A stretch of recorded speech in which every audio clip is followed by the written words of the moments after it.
Hi friends, നമ്മുടെ G11 sports academy എന്ന് പറഞ്ഞിട്ട് പാലക്കാടുള്ള ഒരു ബാഡ്മിൻ്റൺ അക്കാദമി ആർക്കെങ്കിലും അറിയോ? അപ്പോൾ അത് നമ്മുടെ പാലക്കാട് മേഴ്സി ജംഗ്ഷൻ എന്ന് പറയുന്ന സ്ഥലത്താണ്. പാലക്കാടുള്ളവർക്ക് അറിയാൻ പറ്റും മേഴ്സി ജംഗ്ഷൻ എവിടെയാണെന്നുള്ളത്. അവിടെ എൻ്റെ ഒരു ഫ്രണ്ട് ദിലീപ് എന്ന് പേരുള്ള ഒരു ഫ്രണ്ട് ഉണ്ട്. അപ്പോൾ അവൻ വിളിച്ചതാണ് നമുക്കൊരു ടൂർണമെൻറ്റ് അറ്റൻഡ് ചെയ്യാമെന്ന് പറഞ്ഞിട്ട്. 64 ടീമിൻ്റെ ടൂർണമെൻ്റ് ആയിരുന്നു. അപ്പോൾ ഞാനും ദിലീപും എന്താണ് ഞാൻ മാർക്ക് ചെയ്തിട്ടുണ്ട്. ദിലീപും ഞാനും, എൻ്റെ പേര് ഡെന്നി എന്നാണ്.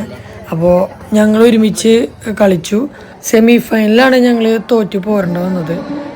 നല്ല ടൈറ്റ് കളിയായിരുന്നു. പാലക്കാടുള്ള ടീം തന്നെയായിരുന്നു. ഒരു സെറ്റ് ഞങ്ങളടിച്ചു, ബാക്കി 2 സെറ്റ് ഡയറക്റ്റ് അവരടിച്ച് അങ്ങനെ വിൻ ചെയ്യായിരുന്നു ഒപ്പോണൻറ്റ്. അപ്പോൾ ഇത് ഇവിടെ എന്ന് വെച്ച് കഴിഞ്ഞാൽ നമ്മുടെ ലിജോ മാഷ് എന്ന് പറഞ്ഞിട്ട് നെന്മാറയിലുള്ള ഒരു മാഷാണ് ഇവിടെ ക്യാമ്പ് കൊടുക്കുന്നുണ്ട്. അപ്പോൾ നിങ്ങൾക്ക് പാലക്കാടുള്ളവർക്ക് ഇവിടെ ക്യാമ്പ് വേണമെന്നുണ്ടെങ്കിൽ നമുക്ക് ഇവിടെ ചെല്ലുന്നു കഴിഞ്ഞാൽ ക്യാമ്പ് അറ്റൻഡ് ചെയ്യാവുന്നതാണ്.